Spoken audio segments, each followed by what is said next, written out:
हैदराबाद में दोनों की मृत्यु हुई और वहाँ के आर्य जगत में पता चला, क्योंकि काफ़ी उनका नाम था वहाँ पर, तो 15-20 के करीब जो है वो पंडित लोग और हमारे परिवार के सारे सदस्य, उसमें महिलाओं का भी काफ़ी योगदान रहा और हम सबने उनको मुखाग्नि दी।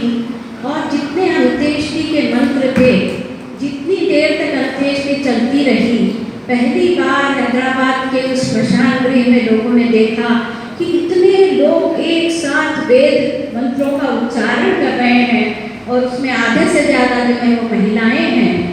और फिर एक बात और होती है अंत्येष्टि में कि घी बहुत कम डालते हैं। पौराणिक लोग तो 2-4 चम्मच नाम के लिए डालते हैं और यहाँ पर कनस्तरों से घी डाला जा रहा था और हवन सामग्री का। तो एक ने तो मुझे आके कहा, ये तो आपने 1,00,000-1,15,000 की चिता बना दी। तो सबके सामने ये भी एक उदाहरण प्रस्तुत किया जाता है, क्योंकि आर्य समाज जो है वो 16 संस्कारों पर जो बल देता है। और अंत्येष्टि में हम ये मानते हैं कि जो आत्मा चली गई उसके लिए हम कुछ नहीं कर रहे हैं, लेकिन जो शरीर है उससे हम लोगों को कोई अपाय न हो, हम लोगों को उससे कोई इन्फेक्शन ना हो। हम उस जो एक बार जो मिट्टी हो गई है उसको तो सड़ना ही है, तो उसकी कोई दुर्गति नहीं हो और उसका हम पर कोई विपरीत प्रभाव नहीं हो। इसलिए हम जो है, स्वामी जी ने लिखा है कि जितना वजन उस आदमी का है उतना वजन का जो है घी उसमें डाला जाना चाहिए। तो ये तो एक अवान्तर जो है वो चीज़ इन्होंने ये किया, तो मुझे भी याद आ गया। लेकिन वो दृश्य मेरे आंखों के सामने आ गया कि सब लोग इतने जोरों से जो है वो मंत्र पढ़ रहे हैं, जोर जोर से। तो आजू बाजू वाले जितने लोग थे वो सब भी हमारी ओर देखने लगे कि ये क्या हो रहा है, ऐसी भी अंत्येष्टि होती है। मैं आपके सामने जैसे मुझे कहा गया, बताया था कि ईशोपनिषद का जो है हमारा क्रम चल रहा है, उसके 5-6 मंत्रों का पहले भी मैं आपके सामने प्रस्तुत कर चुकी हूँ। आज का मंत्र है यस्तु सर्वाणि भूतानि आत्मन्येवानुपश्यति सर्वभूतेषु च आत्मानं ततो नो विजुगुप्सते। ग्रंथों में वेद और वेदों में यजुर्वेद मेरा प्रिय है और यजुर्वेद में भी 40वां अध्याय जो है यजुर्वेद का वो मुझे बहुत प्रिय है। उसमें करीब 17 मंत्र हैं मात्र, लेकिन उसकी ये विशेषता है कि यजुर्वेद का 40वां अध्याय और ईशोपनिषद ये जो है लगभग एक जैसे हैं।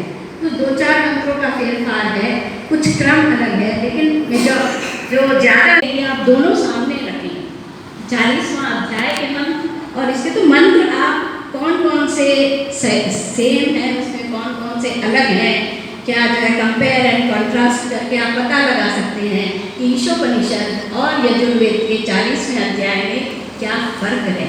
ये भी मतलब जानने की बड़ी उत्सुकता की बात है जो आसानी से की जा सकती है, क्योंकि 40वें अध्याय में 17 मंत्र हैं और ईशोपनिषद में 18 मंत्र हैं। तो कैसे उनका क्रम थोड़ा सा अलग हुआ है, कैसे उसको बांटा गया है, ये जो है देखने लायक चीज़ है। तो जब संगीत जी ने मुझे 2017 में यहाँ पर आमंत्रित किया तो मैंने अपनी जो पसंदीदा ये 40वें अध्याय और ईशोपनिषद को मैंने चुना, क्योंकि आप एक पढ़ेंगे तो एक में 2 in 1 हो जाता है। आजकल तो मॉल्स वगैरह में जब हम शॉपिंग करने जाते हैं तो एक चीज़ के साथ एक फ्री मिल जाती है। तो वैसे ही अगर आप 40वें अध्याय का अध्ययन करेंगे तो ईशोपनिषद का भी जो है कमोवेश जो है वो भी हमारा ये हो जाएगा और जितना फर्क है वो हम जो है कवर कर सकते हैं। तो मैं सोचती हूँ कि 2017 और 18 भी अभी खत्म होता है, इन 2 वर्षों के बीच में जो 4-5-6 मंत्र जो मैंने किए थे उसको मैं थोड़ा सा संक्षेप में आपके सामने रखूं ताकि जो प्रकरण चल रहा है वो हमें पता चले। तो पहला मंत्र तो है, आप सबको पता है, आप सभी मेरे साथ बोल सकते हैं, ईशावास्यमिदं सर्वं यत्किंचित् जगत्यां जगत् तेन त्यक्तेन भुञ्जीथा मा वृथः कस्य स्विद्धनम्। तो बोले ईश आवास, आवास सब लोग जानते हैं, ईश आवास्यम इदं सर्वम। इदं मतलब यह, दिस, इदं सर्वम, सर्वम तो जानते हैं यहाँ, जो भी कुछ इस दुनिया में है, इदं सर्वम, उसमें किसका आवास है? ईश का आवास है। ईश आवासम इदं सर्वम। और मतलब बहुत कठिन चीज नहीं है, थोड़ा सा मंत्र, असल में मंत्र का नाम ही है कि हम उसका मनन करेंगे तो वो हमारा त्राता बनेगा। मंत्रों का मनन करना चाहिए। तुम्हारे यहाँ कोई चीज रटत्र या जपत्र नहीं है कि रटने से हमारा त्राण होगा, ऐसी कोई चीज नहीं है। जब सिर्फ जप करने से हमारे उद्धार हो जाएगा, ऐसी कोई, वैसा कोई मंत्र नहीं है, ऐसा कोई शब्द नहीं है जिसके कि सिर्फ रटने से ही होगा। तो इसलिए हम आर्य समाज जो है वो मंत्रों का पुरस्कार करता है, तो हम लोगों को मंत्रों पर ध्यान देना चाहिए। तो पहली स्टेज तो हमारी सबकी हो गई कि हमने मंत्र सुना, बहुत सारे मंत्र हमने याद भी कर लिए। अब उससे अगली स्टेज पर हमको जाना है, अगली सीढ़ी पर हमको चढ़ना है, आगे हमें प्रगति करनी है। तो उस मंत्र के अंदर हम जाएं, थोड़ा मंत्र के अंदर घुसे, उसको पता करें कि क्या है। जैसे आर्य समाज के भवन के बाहर से कोई देख लेता है आर्य समाज है, तो उसको सिद्धांत नहीं पता चलते तब तक कि वो अंदर नहीं आते, सत्संग नहीं अटेंड करते, यहाँ के भाषण भजन सुनते नहीं, तब तक उनको आर्य समाज क्या है पता नहीं चलेगा। वैसे ही मंत्रों को हमने बाहर से देखा है, हमने याद भी कर लिया है, लेकिन उसके अंदर थोड़े बैठने की जरूरत है ना। गहरे पानी बैठ, जैसे कहा है, ऐसे मंत्रों के भी अंदर थोड़ा बैठना पड़ता है। तो मैं वापस आती हूँ, ईशावास्यम इदं सर्वम, ये जगत में जो कुछ भी दिखाई दे रहा है उसमें ईश्वर का वास है। यत् किंचित जगत्याम जगत, यहाँ पर जगत का 2 बार जो है वो रिपीटेशन हुआ है। एक बार जगत बोल के छोड़ नहीं दिया कि इस जगत में कण कण में ईश्वर व्याप्त है, ये बोल के छोड़ नहीं दिया। वो कह रहे जगत्याम जगत कि एक तो जगत है जो हमको दिखाई देता है, या साइंटिफिक लैंग्वेज में बोलूँ तो एक मैक्रो ये है और दूसरा माइक्रो ये है। एक जो है बड़े पैमाने पे जो है वो जगत है जो हमको दिखाई भी देता है, और दूसरा सूक्ष्म जगत है जो इसके अंदर भरा हुआ है।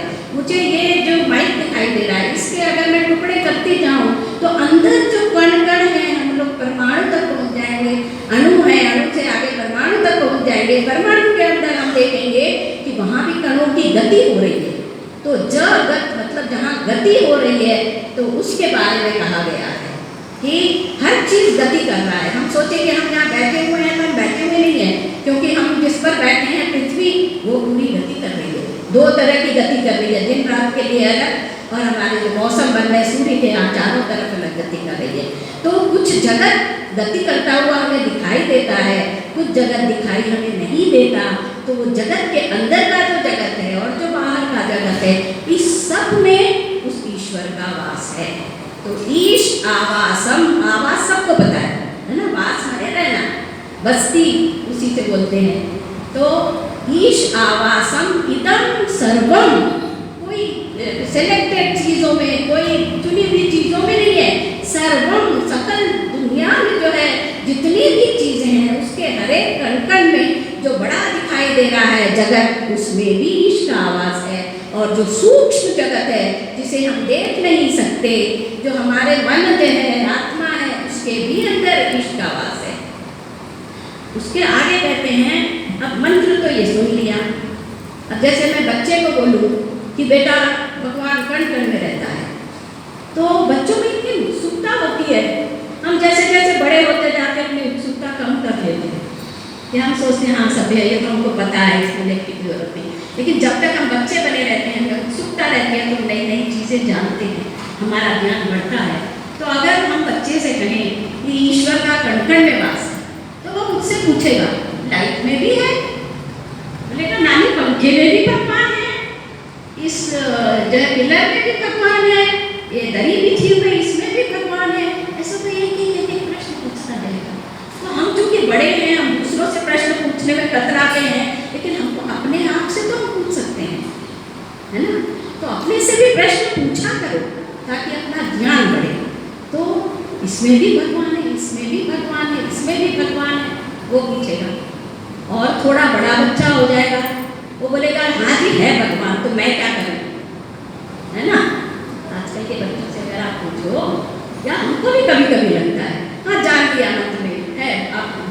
बोल दिया था, वो बड़े जगत में भी है, छोटे जगत में भी है, सब जगह है, बचपन से सुनते आ रहे हैं, कण कण में भगवान है, कण कण में भगवान है। लेकिन मैं क्या करूँ उससे?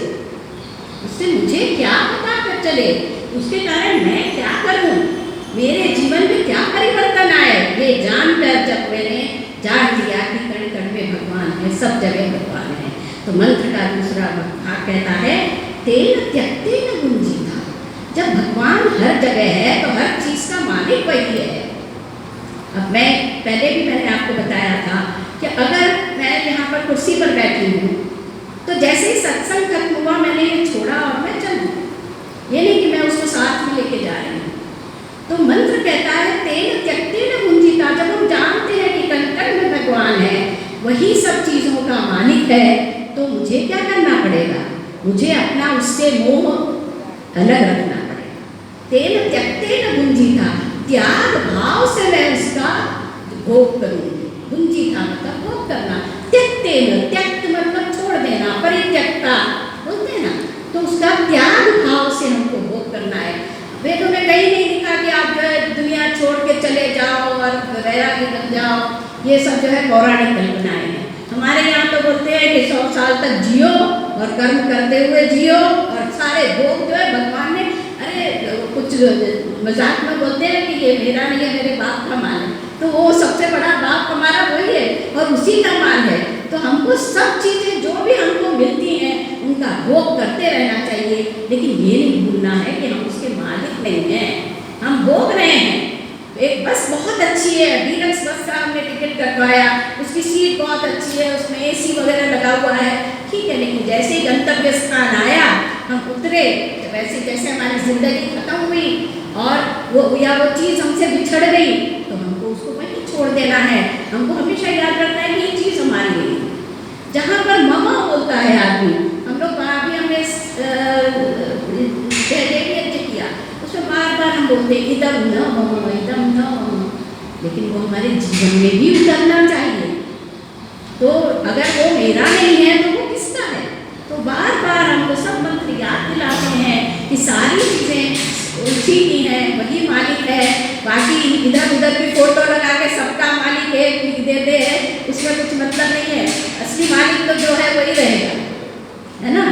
तो हम लोग जो है पाखंडों में और इधर उधर जो है भटकते रहते हैं लोग।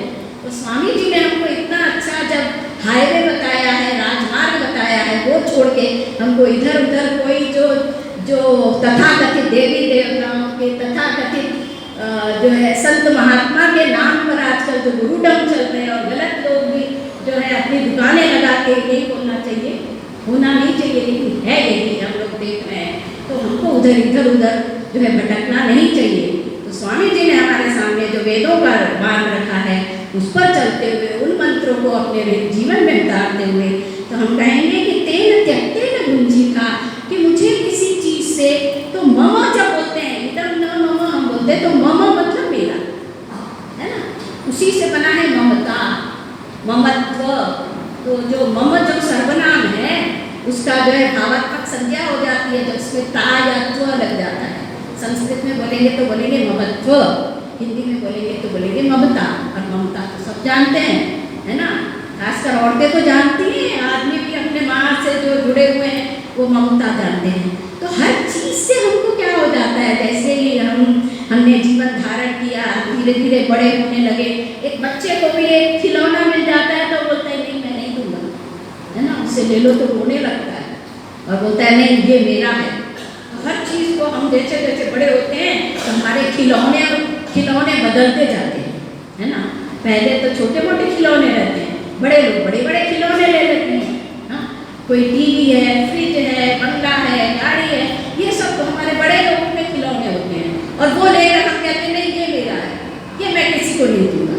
तो ये जो ममत्व की भावना है, हर चीज़ में हम जो आरोपित करते हैं, तो मंत्र कहता है तेन त्यक्तेन गुंजीता, कि जो तुम्हारे पास चीज़ आई है वो हमेशा रहने वाली नहीं है, जो आई है वो जाने वाली है और कभी भी जा सकती है। मैंने बहुत अच्छी गाड़ी खरीदी, लेके मैं घर जा रही थी, रास्ते में एक्सीडेंट हो गया, गाड़ी चकनाचूर। तो मैं जिसको मैं कर रही थी, मैं कुछ कर सकती हूँ, उस गाड़ी को फिर से वैसे बना सकती हूँ? नहीं बना सकती। तो हर चीज़ नश्वर है, ये भी जानना है। लेकिन बेसिक इस मंत्र में हम ये जान रहे हैं कि इसके मालिक जो है हम नहीं हैं। हर चीज़ जो है हमने भी बनाई हुई है, वो प्रभु की दी हुई चीज़ों को जमा करके हमने बनाई है। आज तक मनुष्य ने कोई ऐसी चीज़ नहीं बनाई जिसमें कि मूल पदार्थ भगवान के बनाए हुए न हो। शुरू से जो है अणु परमाणु और वो तत्वों से लेके हमने बनाया, ऐसी कोई चीज़ अभी तक जो है बनी नहीं। तो तेन त्यक्तेन भुंजीथा, ये जब हमारे जीवन में आता है तो हमारा जीवन बदल जाए कि हम जानेंगे कि ये चीज़ मेरी है ही, तो मुझे इससे जो है मोह करने की ज़रूरत नहीं है। तो हम जो है जो भी हम भोग करें, भोग ज़रूर करें। हमने टिकट लिया है तो उस पर हम बस में बैठेंगे ज़रूर, उससे यात्रा ज़रूर करेंगे, लेकिन उस पर अपना ममत्व नहीं रखेंगे कि ये तो कुछ देर के लिए मेरा है, टेम्पररी मैंने वो चीज़ को अपना बुक किया है, मैं इस स्टेशन पे उतर जाऊंगी, उस पर कोई और दूसरा आ जाए। तो जिंदगी ये सृष्टि में जो है हजारों करोड़ों सालों से ऐसी चल रही है कि एक जनरेशन आया, दूसरा गया, आए गए, तो रोज देखते हैं, लेकिन फिर भी हमको ममत्व होता है, समझते नहीं। और आगे कह रहे हैं माँ गृह कस्य सिद्धना। तो दो चीज़ें होती हैं, एक तो हम अपने पास जो है चीज़ उसको छोड़ना नहीं चाहते, उससे ममत्व करते हैं, और दूसरे के पास कोई अच्छी चीज़ है उसको भी देख के हमको लालच होता है, अरे मेरे पास ये फ़ोन है तो है, उसके पास मेरे से अच्छा फ़ोन है। तो एक एडवर्टाइजमेंट ना, भला मेरी साड़ी, भला उसकी साड़ी मेरी साड़ी से सफ़ेद कैसे। तो वैसे हर चीज़ में हमको लगता है कि हमारे पास बेस्ट चीज़ हो, क्यों हम भी एफर्ट कर सकते हैं, हम भी ले सकते हैं, ये कर सकते हैं। लेकिन इसमें कहता है कि दूसरे के धन का लालच मत करो, तुम अपना लो, अपना उपभोग करो। भगवान ने तुमको जितना दिया है, अपने कर्मों के फल के अनुसार तुमको जो मिला है उसका पूरा पूरा भोग करो, त्याग के साथ भोग करो। लेकिन दूसरी चीज़ पे गिद्ध बोलते हैं, गिद्ध को, दूसरे के माल पर अपनी गिद्ध की नज़र मत रखो, दूसरे का देख कर उसका लालच मत करो। तो एक इसका ये अर्थ हो गया। दूसरा है माँ गृह कस्य सिद्धनम, कस्य सिद्ध, ये धन जो है वो किसका हुआ है। हजारों सालों से लोग आए हैं, धन का उपयोग किया है, बहुत जमा किया है, कोई साथ में ले गया है अपने। तो अंत में फिर से मंत्र वही तरफ इंगित करता है कि कस्य सिद्धनम, ये धन किसी किसी का नहीं है, सिर्फ उसी का है ना, जो कण कण में समाया है, वो अंदर से भी अपनी मालकियत बता रहा है, ऊपर से भी अपनी मालकियत बता रहा है, सृष्टि के ऊपर भी छाया हुआ है, अंदर भी समाया हुआ है, हर समय वो उसकी रखवाली कर रहा है। हम उसकी प्रजा हैं, हम पर भी उसकी नजर है कि प्रत्येक को देख रहा है कि कैसे, कि छिपकर जैसे ओट से देख रहा है कि कौन कैसा कर्म कर रहा है, उसका मुझे कैसा फल देना है। तो ये जो है मंत्रों से हमको जैसे जैसे अंदर बैठते हैं, हमको अलग अलग बातें पता चलती हैं। तो दूसरा मंत्र जो मैंने आपके सामने रखा था 2017 में, वो था कुर्वन्ने वेद कर्माणि जिजीविषेक्षतं समा एवं त्वयि नान्यथे तोस्ते न कर्म लिप्यते नरे। तो अगर पहले मंत्र से मैं सोचूं भगवान ने मुझे इतना सब दे दिया है और वो सारा संसार चला रहा है, वो कण कण में भी वही है, बड़े जगत में भी वही है, छोटे जगत में भी वही है, तो मैं क्या करूं, आराम से सो जाऊं, मुझे कुछ करने की क्या ज़रूरत है। मेरा पिता तो इतना महान है, कई बार होता है ना कि बड़े बड़े फैमिलीज में ये होता है कि पिता का कर्म इतना अच्छा था, उन्होंने इतना कमा के रखा है कि बच्चे सोचते हैं हमको कुछ करने की ज़रूरत ही नहीं है। तो पहला मंत्र देख के हम लोग भी क्या यही सोचें कि हमको कुछ नहीं करना है, तो नहीं, दूसरा मंत्र तुरंत इंगित करता है कुर्वन्ने वेह कर्माणि, तुमको तो कर्म करना ही है। ये मत सोचो कि मेरे पिता का इतना विशाल साम्राज्य है और वो सब चला रहा है, मुझे कुछ करने की जरूरत नहीं, ऐसे नहीं है। कुर्वन्ने वेह कर्माणि जिजीविषेक्षतं समा, शतं 100 साल, जिजीविषा मतलब जीने की इच्छा। तो हमको क्या करना चाहिए, जीने की इच्छा करो, कितने 100 साल तक, लेकिन कैसे, कुर्वन्ने वेह कर्माणि, मैं जो है अपंग बन के कोने में बैठ के मैं नहीं जीना चाहता। हे भगवान, हम आर्य लोग हैं, हम जो है कर्मों में विश्वास रखते हैं, अगर हम 100 साल भी जिएंगे तो रोज हम जो है अपने सारे अंग स्पर्श करके अपने संध्या में एक एक अंग को जो है हम भगवान से प्रार्थना करते हैं कि इसकी रक्षा कीजिए, इसको शुद्ध रखिए, इसको पवित्र रखिए और साथ में इसको स्वस्थ रखिए। तो ये सब हम तो ये बोलते हैं। तो 100 साल तक भी अगर हम जिएंगे, जीवे शरदः शतम् हम जब बोलते हैं तो हम बोलते हैं अदीनास्याम शरदः शतम्। अदीन बनकर जिए। दीन मतलब किसी के भी आगे हाथ नहीं पसारना पड़े। अरे बेटा जरा मुझे सड़क पार करा दे, अरे बेटा जरा मुझे जरा अपनी कार में मुझे समाज तक छोड़ दे, मुझे सत्संग में जाने की बहुत इच्छा हो रही है। बच्चे नहीं हमको टाइम नहीं है, तुम कहाँ का वो अपना समाज लिए बैठे हो, सत्संग लिए बैठे हो, हम नहीं छोड़ सकते। तो ऐसे मैं किसी पर दीन नहीं हूँ, मैं किसी पर डिपेंडेंट नहीं बनूँ, किसी पर निर्भर नहीं बनूँ, मैं हमेशा आत्मनिर्भर हूँ। और निर्भरता शारीरिक भी हो सकती है, निर्भरता आर्थिक भी हो सकती है, निर्भरता मानसिक भी हो सकती है। तो अलग अलग तरीकों की जो निर्भरताएं हैं, तो हम बोलते अदीनास्याम शरदः शतम्। हे भगवान मुझे 100 साल रखो, उसके आगे भी रखो, लेकिन एक शर्त है कि मुझे किसी के सामने दीन बना के मत रखो। मैं जो है अदीनास्याम हम लोग रहे। यहाँ पर भी बोलते हैं कुर्वन्ने वेह कर्माणि जिजीविषेत् शतं समाः। मुझे 100 साल तक जीना है, लेकिन मुझे कर्म करते हुए जीना है, अकर्मण्य होकर मुझे नहीं जीना।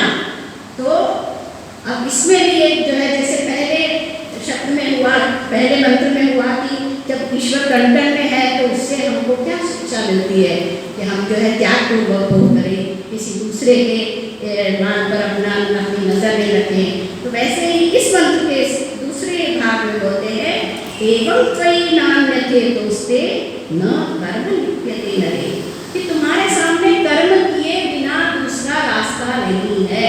अगर तुम अच्छे से जीना चाहते हो, अगर तुम अधीन बन के जीना चाहते हो, अगर तुम अपने स्वाधीन बन के जीना चाहते हो, तो एवं त्वयि नान्यते दोस्ते, अन्यथा कोई आपके सामने ऑल्टरनेटिव नहीं है, आपके सामने अन्यथा कोई मार्ग नहीं है। और त्याग तो कर्म तो करना ही है, लेकिन कर्म में लिप्त नहीं होना है। न कर्म लिप्यते नरे, सीधी सीधी बात है, न कर्म लिप्यते नरे मतलब आदमी, हम लोग जो आदमी लोग हैं, हम लोग जो मनुष्य लोग हैं, हम जो नर नारियां हैं, तो हमको क्या करना चाहिए कि सो रहे हैं तो उसमें हमको लिप्त नहीं होना चाहिए, उसी को पकड़ के नहीं रखना चाहिए, उसी में तो हमको इस कर्म का फल क्या मिलेगा ये सोच के वो जो है कर्म में हमको लगना चाहिए।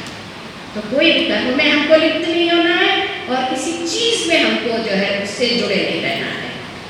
फिर तीसरा मंत्र कहता है असुरिया नामते लोका अंधेन तमसा वृता, कि अंधकार से युक्त एक लोक है और जहाँ पर सूर्य भी नहीं पहुँचता, असूर्या। अब जहाँ सूर्य नहीं पहुँचता, असुरिया नाम ते लोका, असूर्या असूर्या, जहाँ सूर्य नहीं है, ऐसे असुर नाम का एक जो लोक है, तो जहाँ सूरज नहीं पहुँचेगा वहाँ क्या होगा, अंधेर तमसा वृता, अंधकार से तमस से आवृत होगा। जहाँ सूरज नहीं है वहाँ अंधकार होना स्वाभाविक है।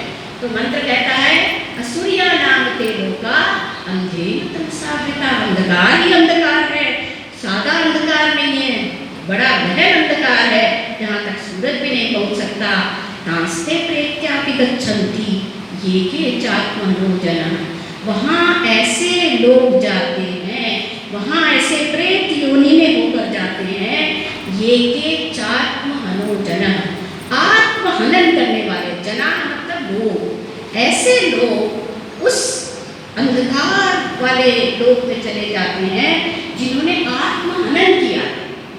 देखिए एक चीज है आत्महत्या, वो होती है शरीर की, है ना। तो मोटा मोटा इसको देखेंगे तो असल में आत्महनन और आत्महत्या में फर्क है। तो मोटा मोटा में देखते हैं तो हम बोलते हैं कि आत्महत्या करना पाप है।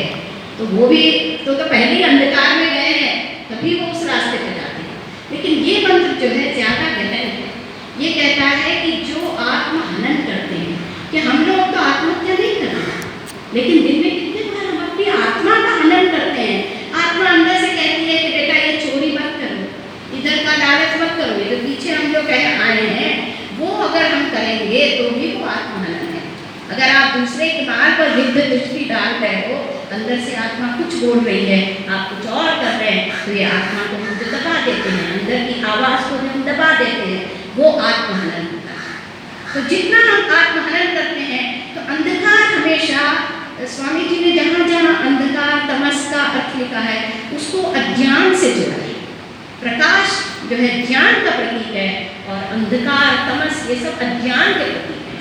तो जब हमारा ज्ञान की जो है हमको ज्योति हमारे मन में जलती है तो हमारा आत्महनन जो है कम कम होता जाता है, तो हमको पता चलता है। और भगवान की दया से ऋषि दयानंद जी ने हमको, जैसे मैंने कहा, हमको सब बताया है कि अंधकार कहाँ है, प्रकाश कहाँ है, ज्ञान कौन सा है, अज्ञान कौन सा है।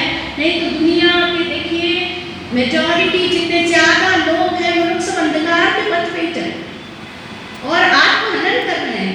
इसीलिए वो जो है दिन पर दिन जो है हमारी मतलब वैसे ऊपर से देखने में चमकती है दुनिया, लेकिन इस चमकीली दुनिया के पीछे पूरा अंधकार है।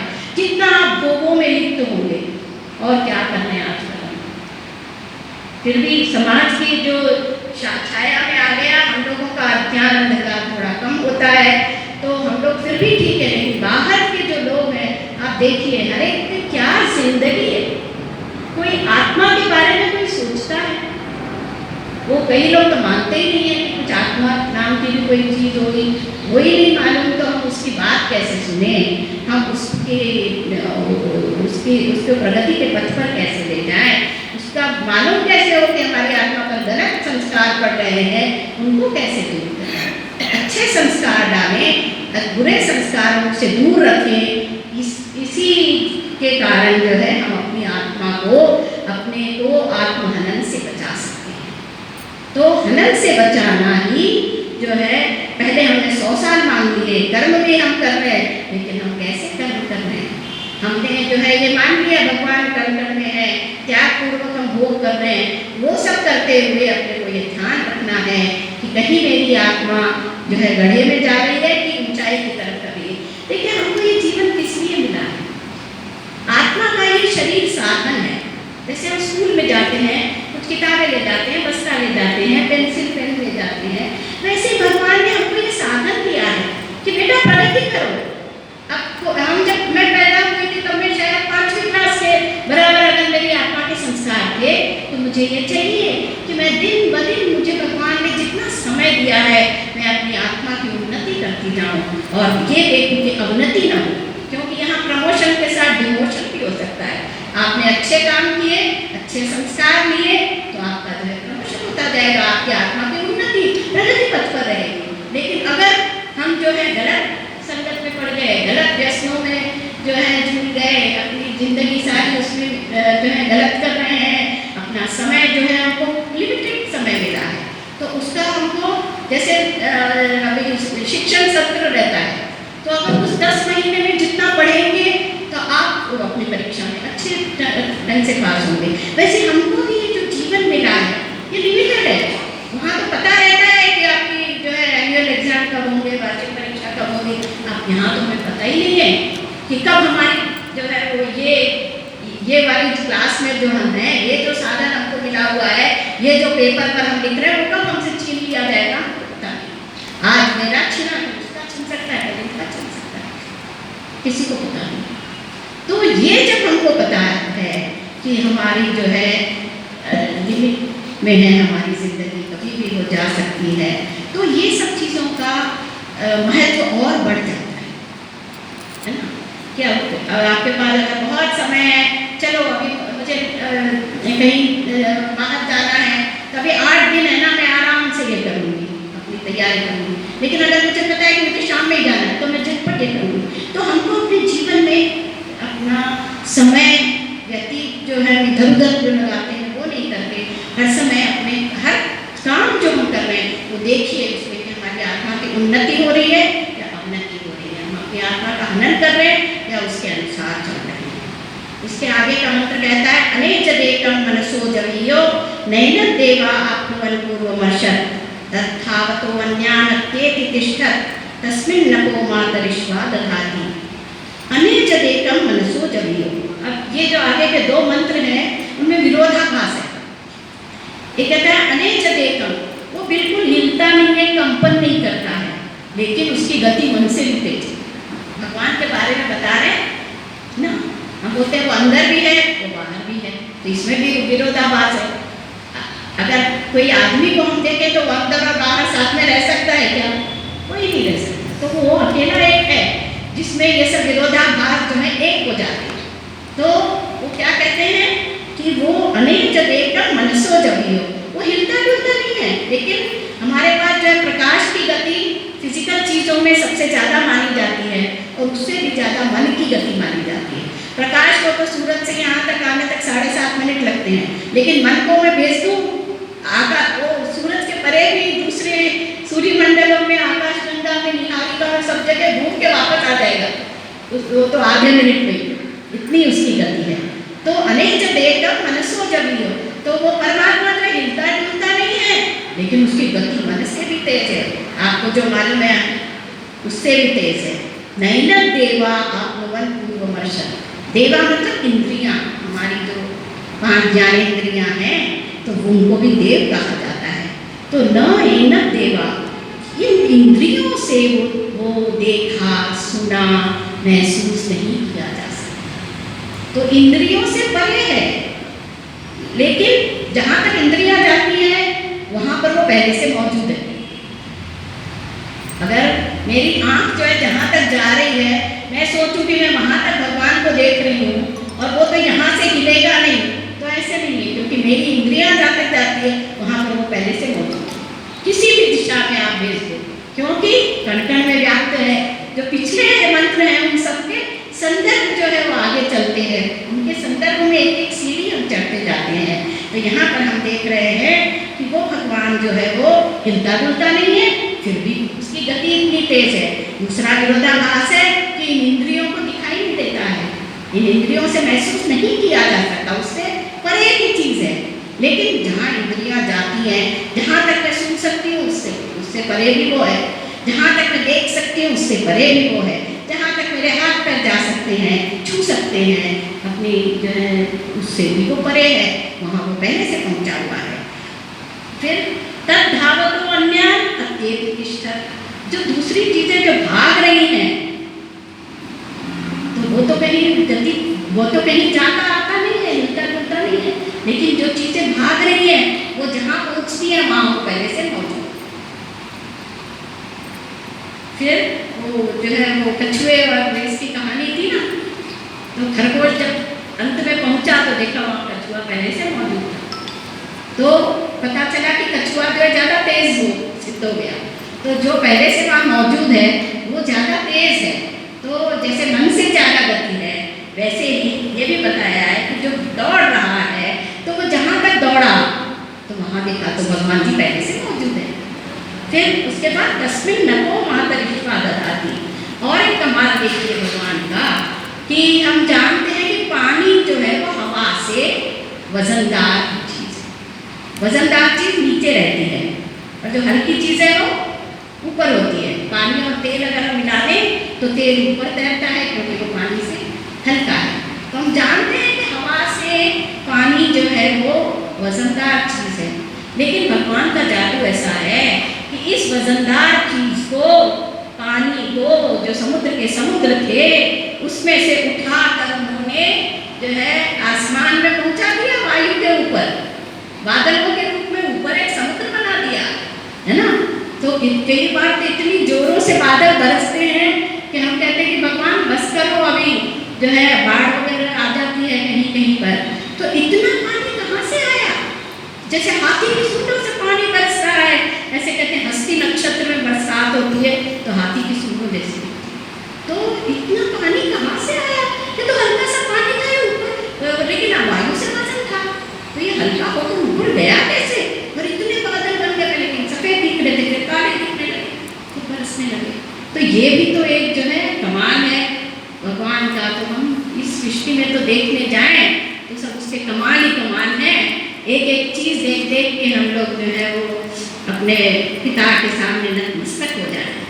फिर ऐसे ही अगला मंत्र है तदे जति तन्नई जति तद दूरे तदुवंती, जो है ये गति करता भी है और नहीं भी करता है। जो पिछले मंत्र में कहा उसी का क्रम।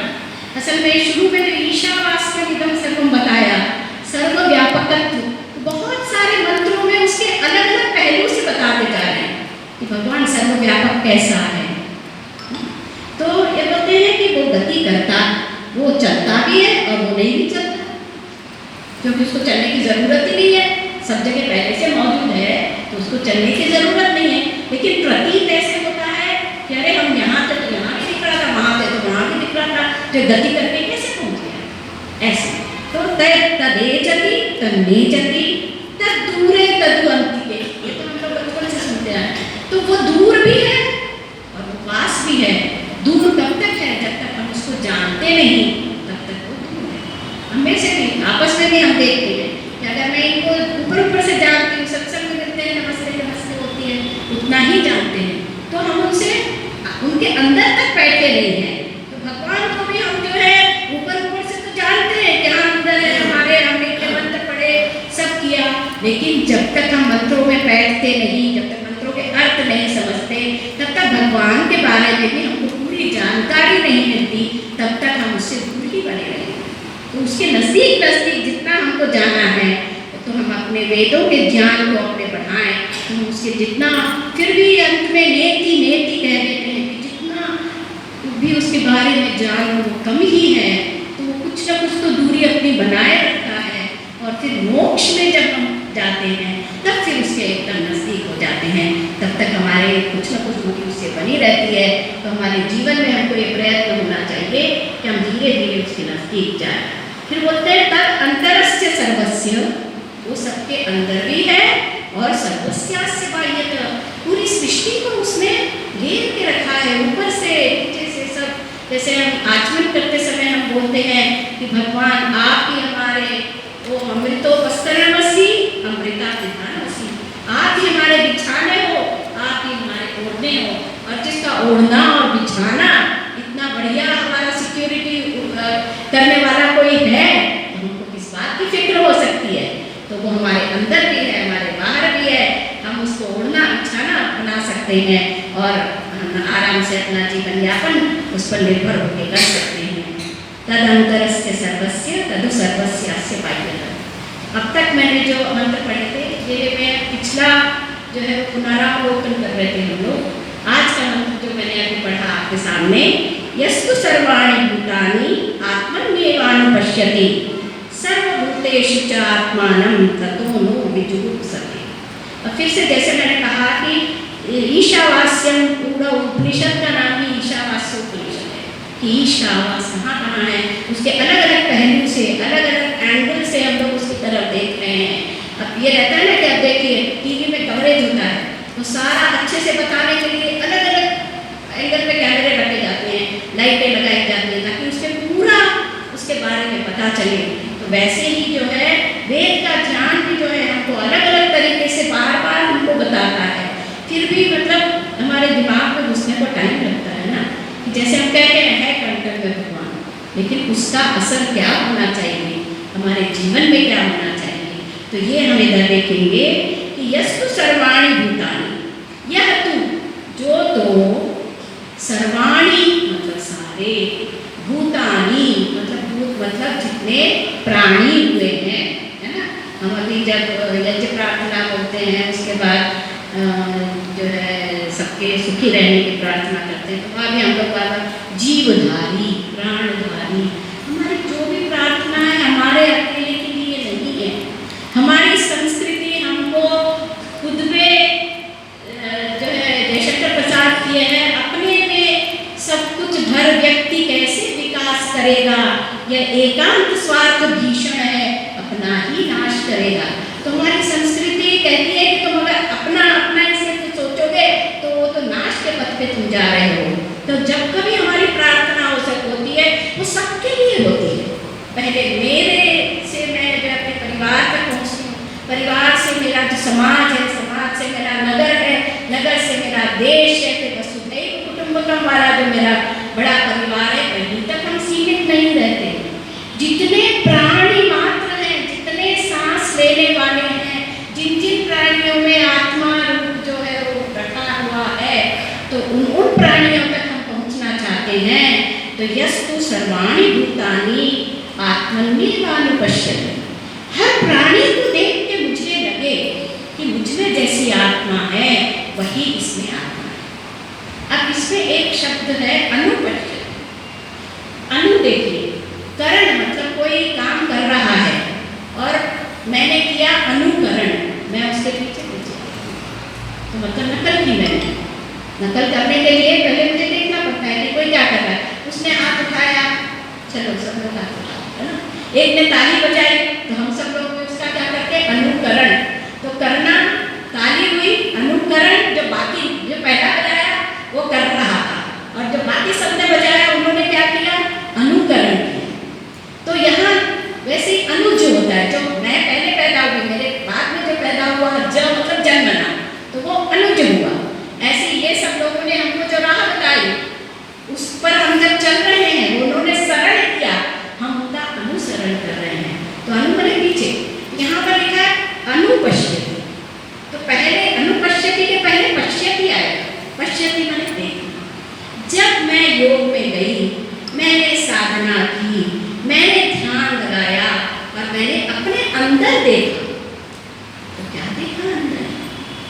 वही जो अंदर में समाया है, वही जो इस सृष्टि को चला रहा है, जिसका जादू चारों ओर छाया हुआ है, उसी को मैंने अपने अंदर देखा। तो वो पश्यति हुआ। उसके बाद मैंने क्या पश्यति किया? जब मैंने आंखें खोली तो मैंने देखा, अरे ये सारे संसार में भी वही है, सारे प्राणियों में भी वही है। तो ये हुआ अनुपश्यति। तो एक मैंने पहले देखा और उससे मुझे जो ज्ञान हुआ, उसके पीछे मैंने क्या देखा कि पहले अपने अंदर झांका और फिर जब आँख खोली तो पाया कि अंदर जो था वही पूरी सृष्टि में समाया हुआ है। उसने सब चीज़ों को ढक के रखा है, अपने से ही ढका हुआ है वो, और हर प्राणी में जो है वो समाया हुआ। तो जो मेरे अंदर था वही मैंने बाहर देखा। और दूसरी पंक्ति में कहते हैं, सर्वभूतेषु च आत्मानं ततो नो विजुगुप्सते। और सर्वभूतों में, भूत मतलब जो हुए हैं, जिन्होंने जन्म लिया है, तो वो सबके अंदर भी मैंने उसी को देखा। पहले मैंने अपने अंदर देखा, फिर बाहर देखा, फिर सब भूतों के अंदर देखा।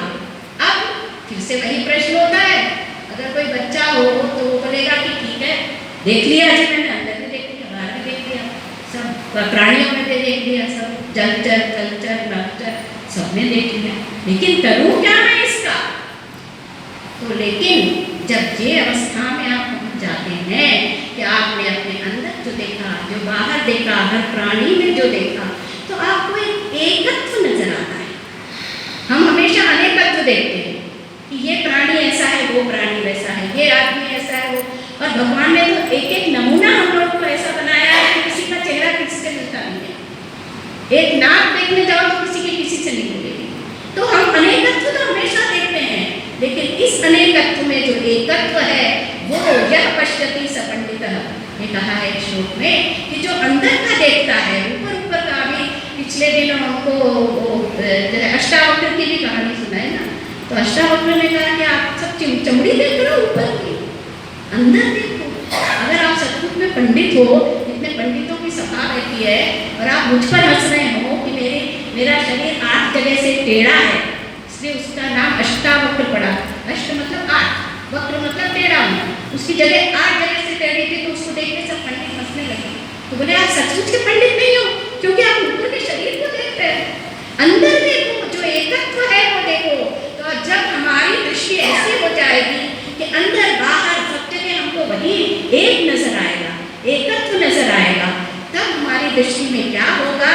ततो नो विजुगुप्सते, तब हम किसी से घृणा नहीं कर पाएंगे। मेरे ऑफिस में एक आदमी आया, मैंने चपरासी से बोला, बाहर निकालो इसको, क्यों गुस्साई यहाँ पर? बोलते हैं चपरासी मुझे धीरे से कहता है, इनको तो साहब ने भेजा है। तो मेरा एटीट्यूड एकदम बदल जाएगा। मैं बोलूँगी नहीं जी, आइए आइए, बैठिए बैठिए, आप कुर्सी पे क्यों बैठे, सोफे पे बैठिए, ये हो जाता है ना। तो जब हम देख रहे हैं कि वही साहब, उस साहब ने ही सबको भेजा हुआ है, तो क्या हम उसकी अवहेलना कर सकते हैं? क्या हम उसकी हिंसा कर सकते हैं? क्या हम निष्पाप प्राणियों पर अत्याचार कर सकते हैं? तो ततो नो विजुगुप्सते, अगर बाहर है, जो उनके अंदर है वही आपको भी ढका हुआ है, जो आपके अंदर है वो उनको ढका हुआ है। सबके अंदर एक ही आत्मा है। जितना मुझे कष्ट होता है किसी चीज़ के मारने से, उतना ही कष्ट दूसरे प्राणी को भी। सबसे बड़ा धर्म यही है, महाभारत में कहा है कि आपको जो अच्छा नहीं लगता वो आप दूसरे से मत करो। तो आपको जैसा कष्ट होता है, जैसे कोई आप पे अगर अत्याचार करे तो होता है, वैसा ही कष्ट हर प्राणी को होता है। जब ये बात हमारे अंदर जज्ब हो जाएगी, जब इस बात को हम अच्छी तरह से समझ लेंगे, तो हमें अपने अंदर से ये होगा, अपने अंदर से दया, करुणा, हम किसी की हिंसा नहीं कर पाएंगे, किसी से घृणा नहीं कर पाएंगे। अब आजकल तो माहौल ऐसा हो रहा है कि हम 4 आदमी भी साथ में नहीं रह सकते। इसको उससे घृणा हो रही है, उसको उससे घृणा हो रही है। पति पत्नी के आपस में जो है, जो एक जमाने में 7 जन्मों का जब बंधन बोला जाता था, तो वो देखिए कि कितने दिनों तक चलता है, कितने महीनों चलता है, कितने सालों चलता है। इसीलिए हमारे बच्चों की शादी होती है तो हम भी डरे रहते हैं, भैया ये ठीक चलेगा कि नहीं, सब चल रहे तो भगवान सिखा। तो लेकिन अगर आप सच्चे आस्तिक हैं, अगर आप सच्चे ईश्वर के पुत्र हैं, तो आप दूसरों को भी अपने जैसा जानिए, और किसी से घृणा करने की जो है वो, किसी को भी नीचा गिराने की, ये सब जो नेगेटिव चीज़ें हैं वो हमको अपने से दूर करना चाहिए। जो आर्य बनना चाहता है उसकी सबसे बड़ी कसौटी यही है कि आप में नेगेटिविटी नहीं रहनी चाहिए। जितना जो है, जितना कुछ अच्छा है, जितना अच्छा है वो खा लो ना। अपन दावत पे जाते हैं तो कोई चीज़ में तुमने कहीं मक्खी बैठी हुई है, कहीं अपने को तिनका भी गिरा हुआ दिखा, तो उसकी तरफ देखेंगे भी नहीं। जो बढ़िया चीज़ है वही लेंगे। तो इस संसार में भी हमको वही करना है, और अपने व्यवहार भी अपने को जो लेंगे हम वही देंगे। तो अपने जाने के पहले हमको ये देखना है कि अपने व्यवहार से हम जिस दुनिया में आए थे उस भगवान की दुनिया को हम अच्छा बना रहे हैं या बुरा बना रहे हैं। तो जितनी हमने जो कुटिलताएं हैं, हम बार बार मंत्रों में अपने प्रार्थना करते हैं भगवान से कि हमारे षड ऋतुओं को हमसे दूर करो। तो एक घृणा के कारण बाकी सब ऋतु भी धीरे धीरे चले आते हैं। आप जिसे घृणा कर रहे हैं उसको देखते ही आपको क्रोध आ जाएगा। तो काम, क्रोध, लोभ, मोह, ये सब जो है एक दूसरे से एक ही थैली के चट्टे करते हैं। एक आएगा तो दूसरा जरूर आएगा। और एक चीज़ आजकल जो हम स्वास्थ्य के लिए बोलते हैं कि हमको बीमारियां हो रही है, वो लाइफ